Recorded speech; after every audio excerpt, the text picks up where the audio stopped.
আসসালামু আলাইকুম। গতকাল রাত থেকেই একটা খারাপ স্বপ্ন দেখার পর থেকে মনটা অনেক খারাপ। বিশেষ করে আমার মায়ের কথা খুব মনে পড়ছে। আমার মায়ের জন্য সবাই দোয়া করবেন। আমি সবসময় মোনাজাতে আমার বাবা-মার জন্য দোয়া করি। আসলে এমন সন্তান হওয়া উচিত যে প্রতি ৫ ওয়াক্ত নামাজে বাবা-মার জন্য এবং সবার জন্য দোয়া করবে।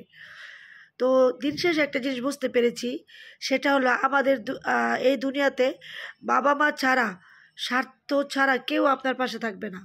যেকোনো স্বার্থের জন্যই যাকেই বলেন, বন্ধু বলেন, ভাই সেজে আসুক জীবনে, বা আপনার বোন সেজে আসুক, বা অনেকে বলে আমাকে বাবার চোখে দেখো, অনেকে বলে আমাকে মার চোখে দেখো, কিন্তু বাবা-মা যে জন্ম দিয়েছে তাদের মতো পৃথিবীতে কাউকে পাবেন না।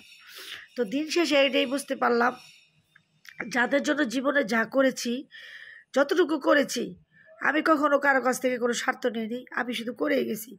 কিছু মানুষের পৃথিবীতে জন্ম হয় শুধু করার জন্য, দেওয়ার জন্য, কিছু পাওয়ার জন্য না। তো আমিও জীবনে কিছু পাইনি।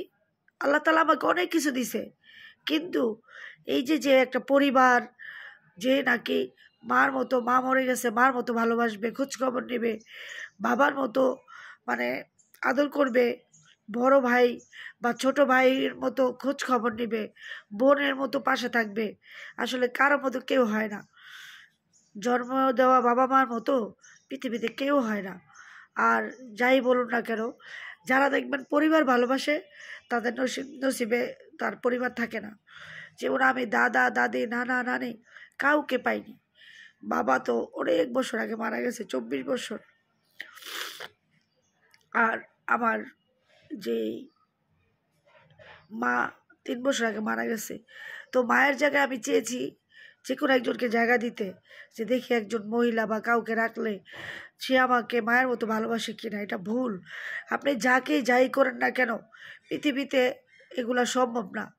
তো আমি একদিন সিদ্ধান্ত নিয়েছিলাম একটা পরিবার পালবো আমি, সেখানে বাবা মা ভাই বোন থাকবে। তো এই 4 জনের সমন্বয়ে যারা নাকি আমাকে একটু ভালোবাসবে, আমার একটু খোঁজ খবর নেবে, আমাকে কেয়ার করবে। আসলে পৃথিবীতে এই সবার চাওয়াগুলো পূর্ণ হয় না। আমাকে সবাই দেখেন অনেক ঘুরি, অনেক আনন্দ করি, অনেক ব্যস্ত থাকি। কেন থাকি জানেন? এই কষ্টগুলো ভোলার জন্য। মায়ের মমতা পাই না, এটা বলতে চাই।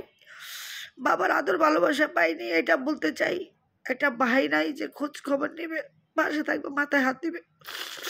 একটা বোন নাই যে প্রতিদিন একবার ফোন করে বলবে, কিরে তোর কেমন আছো, তোর মনটা কেমন,